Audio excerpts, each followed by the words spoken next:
Hello, Hello, and and welcome welcome to to the the Hustle Hustle and and Heart Heart podcast. podcast. Okay, for those who don't know, I'm Corbin. I own Full Circle Real Estate Group, and this is my husband, Cody, who owns HomePro Media. Hello, hello.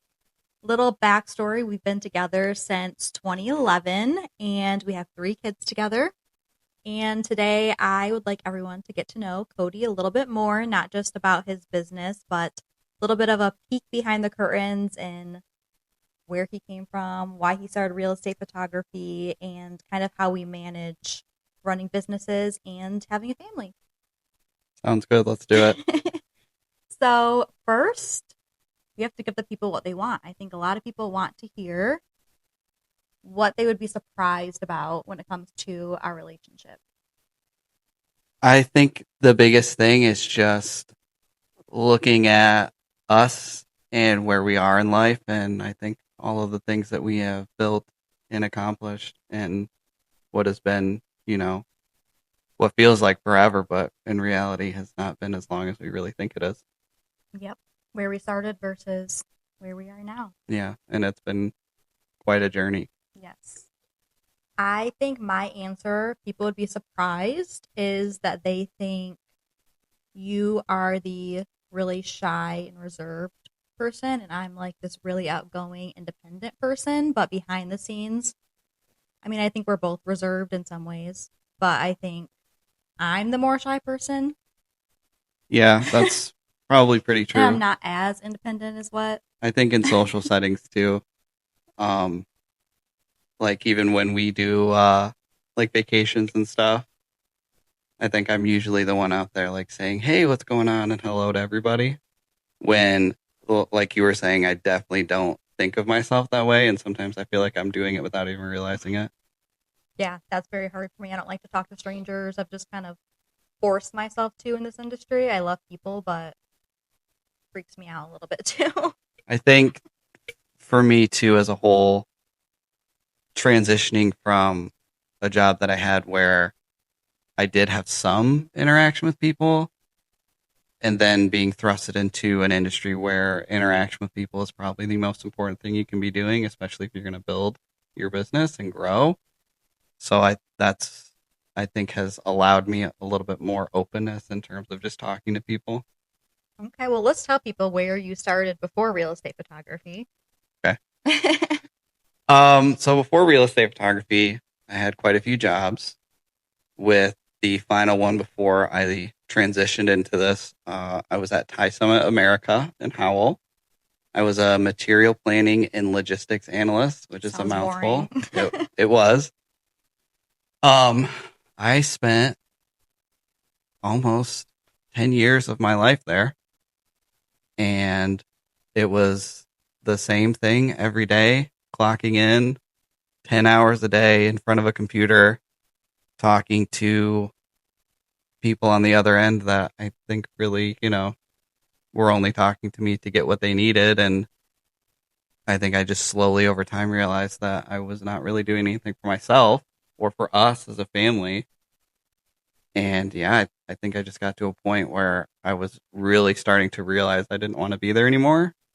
I was losing interest, and I just knew that I had to make some kind of change. Let's talk about how you started transitioning, how you got started in real estate photography, and how you started transitioning into that. So I got started because of you. You got licensed and ended up joining a team. And I remember being at work one day and you shot me a text and you were kind of like, "Hey, we just had a meeting and we're looking for somebody to come and just photograph some houses for us for listings." So you approached me with that and I decided to just, say what the heck and give it a shot.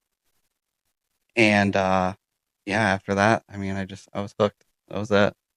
I think you were making like $40 a shoot or something crazy Yeah. like that with like a small digital camera. Yep. I came home. We sat down and talked about it more. I ended up scooping up, like you said, like a $30 or $40 camera off Marketplace, just a little dinky digital camera. And I would just go and take pictures of houses. And at that point, even editing too was very minimal. If I really did any at all, like I was kind of helping out you guys. Cropping, increasing the brightness, the very basic. Yeah, very, very basic adjustments and changes. And yeah, I mean, the more I did it and the more properties I went to, I was like, this is way more fun and interesting than what I'm doing now. And I think it kind of just lit a bit of a fire inside where I was like, I knew that this might be something I want to do. So, what would you say was the biggest learning curve when it came to real estate photography? I think the biggest learning curve for me as a whole, like I mentioned at the beginning too, was really just learning to put myself out there and make connections with people. Because as I said, I was in an industry where that really wasn't prioritized. Like I knew my job, I would come in, I knew a handful of people that I would have to talk to that day, and then that was it. I wasn't walking the floor and meeting new people and doing stuff like that. I was very closed off at my desk every day. So, going to networking events and really putting a face to the name was probably one of the bigger things that I had to overcome. What made you comfortable from just doing like the $30 to $40 photo shoots with your little camera to feeling confident in quitting your job and just doing that full time? Well, definitely having you in my corner was huge. From day one, I think you were able to see that I was very interested in this. So you were very supportive as well. And then really just the more that I did it too, and the more I would start like learning more about editing or composition or what settings I should be considering for my camera and what other people are doing, I just started to grow in terms of interest. And I think building off of that, I just knew that this was just something cool and different and unique and creative. And I think that's what I was looking for too, was just like a creative outlet that just wasn't 9 to 5 every day sitting in front of a computer, doing the same thing. I think I realized it could be more of a business when you went from just doing like our team listings to you started having like a couple other agents reach out for you to do their photos. And I was like, Yeah. wait a second, we could like really advertise this and make it like an actual business instead of just like a side thing. Yeah, I agree. I think that was also something too when like you said, when I really had people start to reach out and ask for me to come and do photos, I was just kind of like, oh wow, like people really are looking for stuff like this. They do want somebody that is willing to do this. And I was just like, man, I got to go for it. So, how do you think you were able to build it into a business versus just like your side thing? Um, I think the biggest thing was realizing how much I enjoyed it. I think that made it a lot easier to want to do it more and learn and grow in terms of what's needed to do real estate photography. And it, I guess, kind of just like I said, like really just like lit that fuse. So the more I would do it, the more appointments I would have. I just knew over time, I was like, this is what I want to do. This is my career. This is what I want to be doing. And that was that. Yeah. How were you able to get those clients? So in the early days, um, a lot of grueling networking events. That was definitely something extremely out of my comfort zone. Having to really walk up to a complete stranger and say, "Hi, I'm Cody, and I do real estate photography, and would love to shoot a property for you," was a big hurdle to get over. But after the first few, I think I really started to get a rhythm and an understanding of like how I needed to approach people and talk to people and just be myself essentially. Um, and then, yeah, I mean, linking up with a few agents and just working with them consistently eventually turned into referrals. And then those referrals turned into more consistent agents and more referrals from there. And then I think I'm at a point now where um, most of my business has been word of mouth, which I think is pretty cool to look back on and see in terms of where I am now versus where I am when I started. Social media has been big. Social media is huge as well. And that was also another big thing, especially as of late. I've been doing a lot more stuff on camera, which really, if you look at my social media footprint, 5 or 6 years ago, it was like nearly non-existent. You would see like random pictures of stuff that nobody really cared about. Now I am, and now I'm much more open, and I'm on camera. You're seeing my face. You're hearing me talk. I'm starting to get people asking me questions about what I'm doing and how I'm doing it. So like there is that engagement that's being built, and that's also been extremely helpful as well. You've come a long way because you used to hate it because you weren't confident with it. Even headshots, branding, pictures, and Yeah, things like that. And even like the last one you did, you're like, I'm not even nervous for the first time, I think, ever. that was a huge thing too. I definitely, I think a lot of it just stemmed from what I was doing for work and, before I got into real estate, because I've mentioned it before and I don't want to just be a broken record, but I really wasn't doing anything that required me to do that. So I was basically learning this new skill in a way. And I really couldn't do anything but just jump in and build that confidence by being out there and getting that exposure. Exposure therapy. Exposure therapy. There you go. Especially when it comes to, doing branding photography or headshots for people. I remember I would always want to be there like 30 to 45 minutes early to set everything up and just kind of like mentally prepare myself. And now it's just like, all right, yeah, let's go get some photos. Like, let's rock, let's do this. So that's been a huge, huge thing that has changed for me. How would you say you've learned how to do photography? Because it really is kind of an art and a science. How have you been able to learn? Well, YouTube was absolutely pivotal. Um, I'm very grateful that there's a platform like that where people are willing to go and share what they're doing and talk about what people are doing in the industry, as well as just learning a lot about composition, what I should be looking for angles, understanding lighting because lighting is so incredibly key. And yeah, just sitting down and doing the work and really, learning about why these things matter and how they impact the final image that you're getting. I think there's a lot of misconceptions. I think people think you just go in, you take a photo, you go in and kind of adjust the lighting and crop things and then send them out. But there's so much more to it. There's the different angles, there's the different heights of your stand. Yes. Yeah. There's like when editing, you have to do like 3 images and blend them together and cut out windows and Yes. color correct. And it took a long time to really get to a point where I felt I was at the same level of a lot of companies that I see now.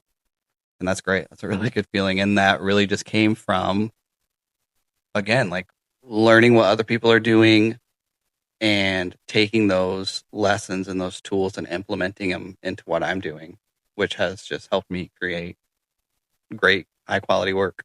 And you're always getting better and always learning like new ways of doing Yep. things. Yeah. I mean, I'm definitely not going to sit here today and say I know everything about real estate photography. I am. I know all the ins and outs, and I don't need to learn anything else because that's absolutely not true. There's always more to learn. There's always more to learn. Even now, I'm still learning new things. Mm-hmm.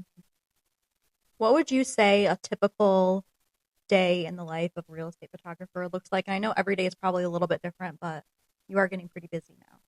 Yeah, so every day is definitely different. I'd say a typical day is usually I get up and I help get the kids out to school, and then I'll usually go down and make sure I have all the equipment that I need for today. So I'll usually do a review of what my appointments are for the day and what equipment I need to bring with me, get everything packed up, and then boom, we're on the road, and that's it. You're on the road a lot. It's like most of your job. I feel like it's Yes. on the road. 90% of it is definitely driving, with 10% actually being on location. Well, plus editing and sending things out and booking appointments is all of part that of it stuff, too. yeah. Yeah, people So, don't see all the stuff behind the scenes of responding to messages, scheduling the appointments, uploading your pictures and sending them out in a gallery, yep. editing, which is probably the most time-consuming part. Yep, that's definitely the biggest thing. I mean, when I first started doing this and I got to the point where I really was starting to edit photos and like really start to look at stuff, I mean, you can remember too. I mean, I would do like one house a day and I'd be on the computer for like Hours. 2.5 to like 3 hours if it was a smaller house, trying to go through and just get all these edits done so that I could have it back to the person the next day. And thankfully now I'm in a place where there's such a better understanding of what I need to be doing, and it's like muscle memory now. So it's much, much faster. What would you say is your favorite part of the business? My favorite part is probably just seeing all the different places I go to.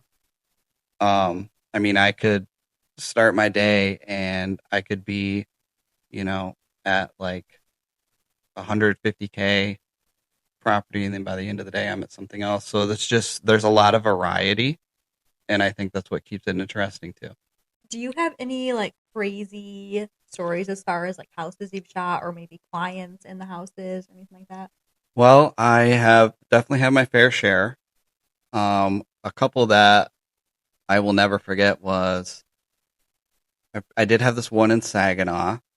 The agent reached out to me, and she had a seller that wanted to unload like a couple rentals that he had in the area. So I go all the way up there. I get the first one out of the way, and the next one, when I pulled it up, was like 2 blocks over. So I was like, all right, cool. So I come around the corner, and I see this house covered in caution tape.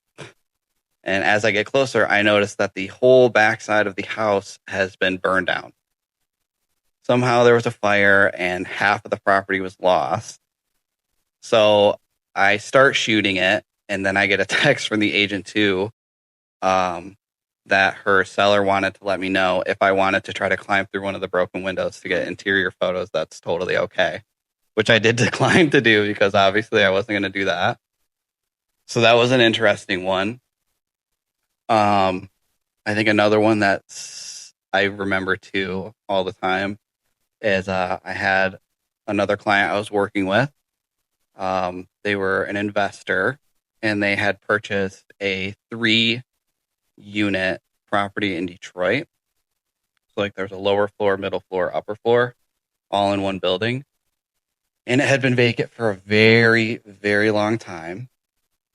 And like the month before I got there, they had to evict squatters that were living in some of the units. And I will never forget the one room that I refer to as the poop room. The poop room. It's on the Wanted to say second it at floor. the same time. Okay. So I classified this as the poop room. So came up on the second floor. Keep in mind too that this building was in terrible, terrible shape. I mean, some of the bathrooms had holes all the way through the floor. Like I could just walk into the bathroom and look up and like, oh, yep, there's the second unit. Smell was really bad. So I get into the second unit, and I'm kind of grabbing these photos because they wanted before and after photos. This was before. Yeah, this was before, to like highlight all the work that they did. And I noticed this door that on the outside, it looks like at one point in time it had a padlock on it. So I push it open, and the smell and state of this room, I almost had to go outside. It was so terrible. They're literally, from my understanding, they had dogs, and this was where they were keeping the dogs. Would it have been like human? I hope not, but I guess you never know. There was just poop everywhere. And the dogs had clearly been running around in it. They were jumping on the walls. I mean, it was absolutely insane. And yeah, I will say I did go back after they finished, and I was absolutely shocked at the work that they put in for that place to just take this building that had just been sitting vacant in a residential area of Detroit and just renovating it and turning it into a brand new 3-unit area for people to live in. So like that was cool, but it was also just insane to see it when I first got there. What a transformation. What a transformation, yeah. Okay, it's time to go a little bit deeper. Okay. All right, let's do it. So let's talk about our stories outside of our businesses first. Okay. Let's talk about how we met. So we met, believe it or not, on Facebook. We had a mutual friend, and I think I had posted something with him, and then you commented on it. Mhm. And then from there, I just jumped into those DMs, and I was like, what's up? And we just started talking, and then we finally hung out, and I was like, this person is amazing. And I was 18 and you were like 19, I think. Yep. And you just stood out to me because you were just so silly and over the top. And I just really, really loved your energy. And I was like, I need to meet and hang out with this person. So, yeah, then we moved in together like 5 months after we started dating, I think. Yeah, it was pretty quick. We moved very quickly. We had a little apartment, We did. one-bedroom apartment together. We did. And we shared a car. We did. I was working at McDonald's as a manager. I was a waitress. Yep. We were just grinding as much as we could. No cable. No cable. We were just watching. I think we watched Beetlejuice, like a million times? Borat. We had like 4 DVDs. Or there was that public access cooking show with that one guy. Yeah, we had like 4 really big into Spanish food. I forgot what his name was, but we used to watch that a lot too. When we got Dr. Phil, that was like a treat. I was like, this is television right here. We were moving up. We were moving up in the world. Status was elevated. And we did get pregnant very quickly. We did, yes. How was becoming a dad at 20 for you? Well, I think with Isaiah, it was scary. I think you can probably agree with that. I mean, obviously he was born with, the health issues that he had. I mean, we couldn't even hold him for, 3 weeks after he was born. So that was scary, but also, incredible, especially looking at him now. I mean, he's 13 and you would have never known that he went through anything that he went through. So as a whole, it's been incredible. Do you think you were ready to be a dad? Was I ready? No. Were we ready? No. But, I think it's one of those things where we just went for it and we got ready, like it kind of just put things in perspective and we understood that, we were going to do this and we did. And look at us now. We got 2 more. Yeah. A lot of kids. It is a lot of kids. 3 feels like 15. Very much so. Yeah. So what's one thing that you would say you appreciated in your childhood that you want to give our children, and what's one thing that you want to do differently than what your parents did? One thing that I appreciate was definitely being around family. Like I would stay with my grandma and my aunt, and I mean my aunt has like 13 kids. So there was always somebody to hang out and play with. Like taking trips together as a family was great. That was always something that was really nice. Kids don't really have much family. No, they don't. But we make up for it. And then I think one thing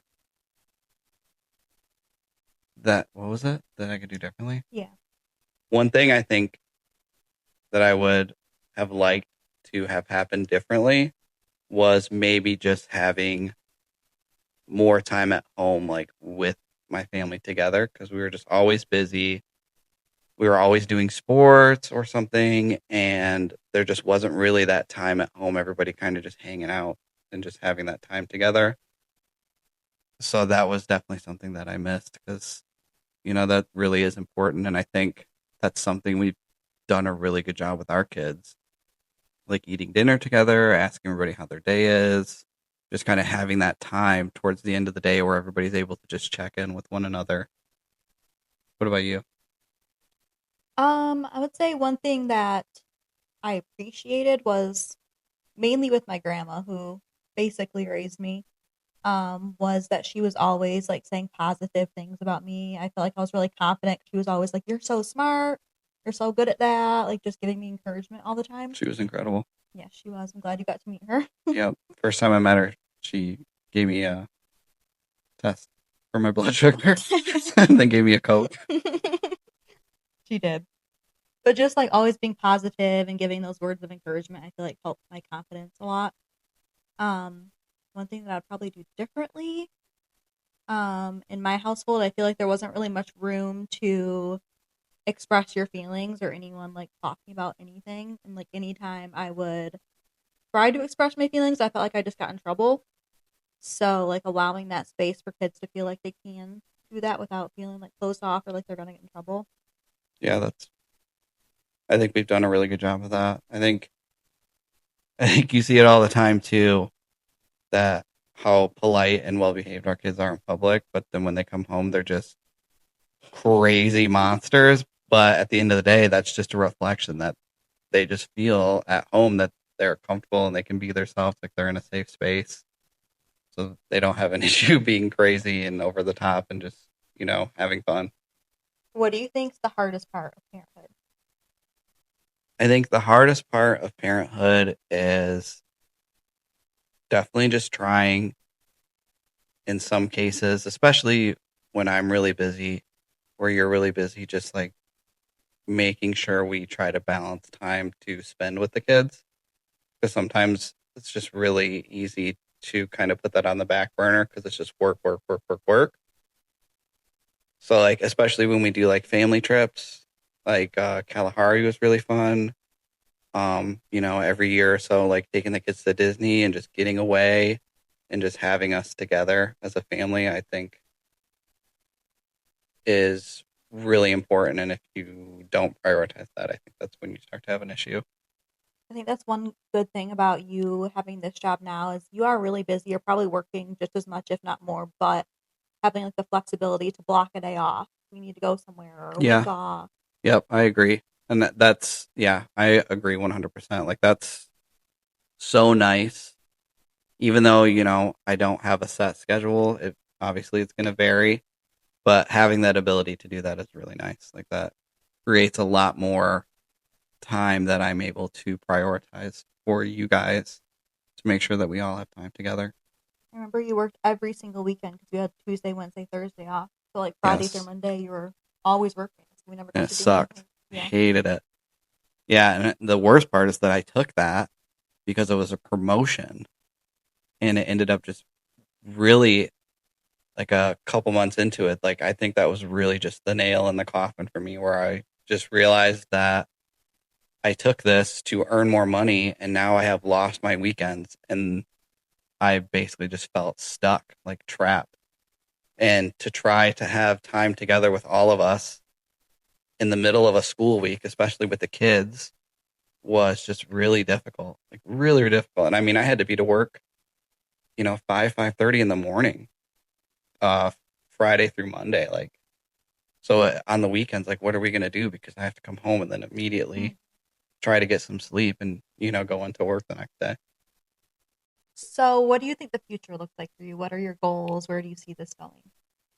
So the future for me lately has been definitely wanting to bring on more people to work with. And I mean, more than anything, photographers and videographers to help grow and expand my reach. Because right now, One man show. one man show, and sometimes that definitely can be a little bit of a conflict for availability, especially over the summer, which is usually peak time. I've definitely had times where I've missed out on jobs because it's just me running and gunning. So bringing on more people would be great. More people that have experience and knowledge and want to go out there and build off of what I've already built.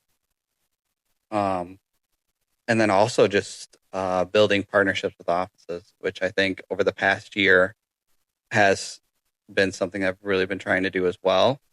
Like going in, meeting brokers, shaking hands, saying what's up, showing them that the work that I can provide, and just really trying to get my foot in the door to be that go-to photographer for that team or that office. I think the biggest thing with finding someone else too has been making sure they provide the same quality of work, do Yes. things the exact same way, because there's a lot of different ways to do it. And that's tough. But, you know, it just takes work and time to do that. And I think that's definitely something that I'm going to achieve and obtain. I just have to find people and work with them and train them and make sure that they understand the quality of the work and what to be looking for so that we, can provide everything that I've been providing to my clients, And you would still be doing the editing and everything just to Yeah. make sure it's all cohesive. But I'm glad you haven't rushed into that because you really care about the quality of I the do. work. Yes. Yep. And the last thing I want is to jump the gun and, that just has an extremely negative impact. And maybe I have to go reshoot a property or, agents are like, well, maybe I will just see what else is out there and I lose out on that business. Okay, I want to go into what people from the outside world might not know about each other. So you can answer that about me and I'll answer about you. Okay. Do you want me to start? Yeah. I think the biggest thing with you is people just not really seeing all of the things that you deal with as a broker, whether we're at home, we're out with the kids, it doesn't matter. Like you constantly have something going on, whether it's good or bad. And it's always unfortunate that I have to sit there and kind of just be observant when it is bad because that always sucks. And I think people would be surprised to see how well you balance and handle all of that because it's a lot. I couldn't do it. It would kill me. It would crush me. But you just, I mean, I don't even feel like it phases you. Sometimes you're just really strong. It does. It's just not on the outside. It's all internal. Yeah, that's true too. Well, I think my answer for you is people would be surprised how much skill and creativity go into photography, which I kind of touched on a little bit, but there is so much more to it than what people think. Yeah, there is. And I think even for me, it was very surprising to see, because, I mean, just that there's just so many different styles of photography too, like, especially in real estate. The biggest two are, they call it flambient, which is like a mixture of flash photography and ambient photography. And then what I'm doing, which is HDR photography. And I mean, I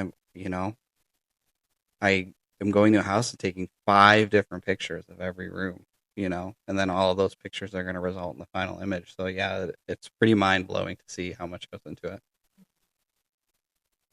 Okay, well, I want to end with a little bit of a fun game. Okay.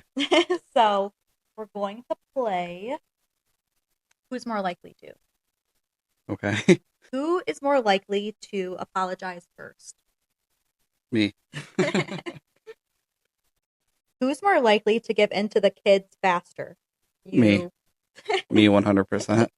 Who's more likely to be the fun parent? You. Me. This is very one-sided. Who's more likely to say yes to too many things? Yeah. I think saying no. Sometimes I do a better job of saying no. So I think that's kind of a mix. I think we each have our moments. Okay, I agree. Who's more likely to lose their phone while holding it? You. 100%. Who's more likely to stay up too late? You. Me. Who's most likely to accidentally ignore a text for 3 days? You. Me. I am very bad at that. I apologize to everyone that watches this. I'm so sorry if I have taken a long time to respond, but not to agents. I do my best to get back with everybody as quickly as I can. Sometimes he's just on the road or at shoes. Yeah, sometimes I just get a little too busy or sidetracked, so my bad. Okay. Well, those are all my who's more likely, unless you can think of any. I think it's been cool to sit down and do this with you. It's been fun. I think this is the most that anyone's ever heard you talk. Yes. Yeah, I usually do not do stuff like this. I very much prefer sometimes to be on the other side, but it's been fun. I like it. Well, if you want, you can give a little shameless plug for your business. Sure. So again, my name's Cody. I would hope by this point everybody knows that. Yeah, and I do real estate photography full time. This is my bread and butter, and I would love to work with you or anybody that might be in need of my services. I do everything that you need for a listing: photography, drone, video, floor plans, 2D and 3D. Reels have been huge. Yeah, videography is exploding over the past few years. That is highly sought after. Headshots. I lost my train of thought for a second. Sorry. Headshots. Anything you need, let me know. It does, and I will also say too, like if it's not real estate, I've had a handful of companies that I work with in construction or landscaping that I do stuff with. So that's always something as well. If you're interested in that, please feel free to reach out. You can go to homeprophotography.com. You can book directly online if you ever have any questions or anything at all. My number's on there. My email's on there. Facebook, Instagram, TikTok, whatever it might be. Just let me know, and I would love to help. Thank you so much for being on Hustle and Heart. Yep. You're welcome. And I'll see you in the car.